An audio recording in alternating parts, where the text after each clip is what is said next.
We're proud to be here, and Stevens Insurance and the Stevens organization, actually our boss Warren thinks that that river is nothing but a large drainage ditch that should not be separating, you know, a total community that consists of Little Rock, North Little Rock, and just about everything else in this county.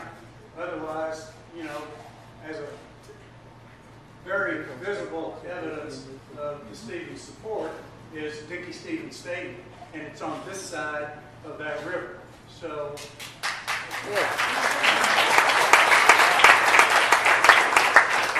so that river doesn't separate what we all have as a common faith to Central Arkansas. And if I've got a couple of people here with us that I'd like to introduce. Ben Haynes. Stand up, Ben. Ben is in our personal lines department. Jackson Whitfield in our Life Health Employee Benefits department. Doug Lowe is in our personal lines department. Dale Ackland actually kind of handles all of the Stevens entities insurance, so we really have to be nice today.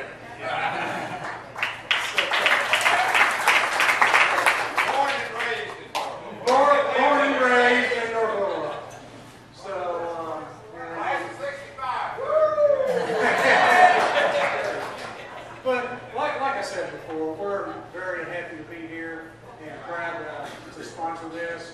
We thank you for the privilege, and just, you know, I am so proud of what Central Arkansas is doing now, and maybe this economy is coming back just a little bit. And there's, like the mayor said, actually I had 30 minutes, but Pat took 25 of it. So, but we're all accustomed to that anyway. Thank you guys very much. We appreciate it. I'm not going to take any more criticism. Pulaski County Free Bridge. It's the bridge in the center up there. You see the old Rock Island Bridge and the Junction Bridge and the Bering Cross Bridge on the north, and the bridge in between there is the Pulaski County Free Bridge. It was a steel Pennsylvania truss bridge, 2 lanes of traffic, kind of rickety, and by 1913 it had become outdated, and the leaders of the community were talking about how to replace it. This is a winter around the turn of the century where the Arkansas River is frozen solid and people are walking out on the river, but you get a good view of the Pulaski County Free Bridge. Now, there was a division of opinion about what ought to replace it. George Donaghy, who had just finished building the new state capitol building and was one of the legendary builders that I was talking about, wanted the new bridge to be at Main Street. And Justin Matthews, who built a good portion of North Little Rock, wanted the new bridge to be at Broadway.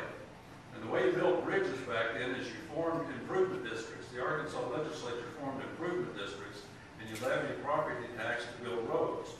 And I know this because I had an old house in Hillcrest, and I was looking at tax records. It was built in 1922, and there was a tax bill on there for the Broadway Bridge.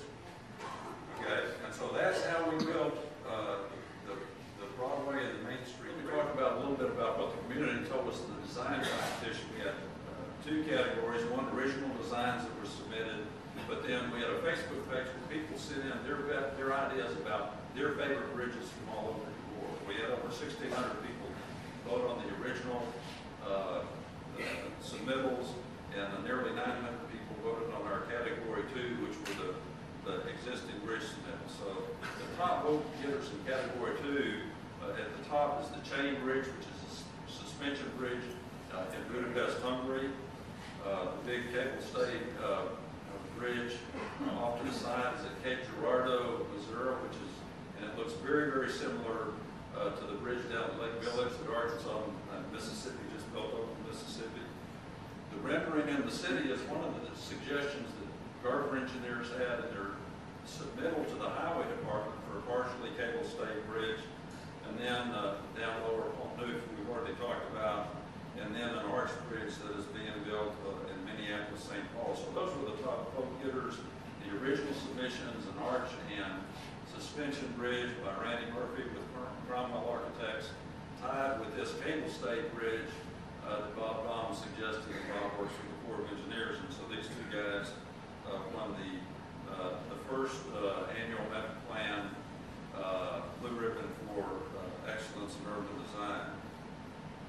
These are the bridge types, and I hope you can see this, that the highway department has proposed. One is a plate girder bridge. It's the cheapest to build. The I-30 bridge is a plate girder bridge. The other is a single tide arch bridge, which is kind of like what you've got now, except uglier. Then we got the twin arches, the double steel arches. That costs a little bit more, but actually could be built faster, and so the downtime of the bridge would be a little bit less. And then the cable stay bridge that they told us that they considered, but they really didn't. They just did that to placate the public who said that they wanted one. But it would be the most expensive. Be the most expensive and take the longest to build. Here's a rendering of what a plate girder bridge could look like. They showed it at the first public hearing, and this is what the single tide arch bridge might look like. And you notice the 16-foot wide proposal for a consolidated bike pedway on the east side of the bridge. So you probably read in the paper that Mayor Hayes and Mayor Stowe made a proposal to the highway department recently to give the cities the existing Broadway bridge to turn into a bicycle pedestrian way. And I hope we can put transit on it as well to move people across the river and connect the two great cities. And then to use the bridge replacement funds to build a new bridge at Chester Street. Here's a rendering of what the Broadway bridge could look like. Another view lit at night. And this is my favorite view because in the background you can see a beautiful, architect's rendering of a beautiful cable stay bridge at Chester Street. What an asset that would be to the community. Chester Street, by the way, we've had, I went back and looked at our regional plans at Metroplan. We've had a fourth bridge on our plans since 1957. And development on the south side of the river at the Dillard's location and with Stevens Episcopal School prevents that old Pike Avenue extended south bridge from being built. But Chester Street is an excellent location. It's got an interchange, it's got a signalized intersection and the only high volume interchange on I-630, and is the last location east of Roland to build another connection in this metropolitan area. And I can tell you that we've done population projections, and when this metropolitan area hits 1 million people by 2040 and 1.5 million people by the second half of this century, we're certainly going to wish we had that fourth bridge in place. The highway department has said simply, that's just not possible. That was their response. It was a little more lengthy than that, but that's what they said. So let's look at their proposal for replacing the Broadway bridge. There are several critical issues that Metroplan has about what the highway department initially proposed. One is the intersection of Broadway and Broadway. The department proposed a high-speed, high-volume highway interchange in the middle of an urban grid system right next to one of the biggest pedestrian generators in the metropolitan area, the aforementioned Dickey Stevens Field.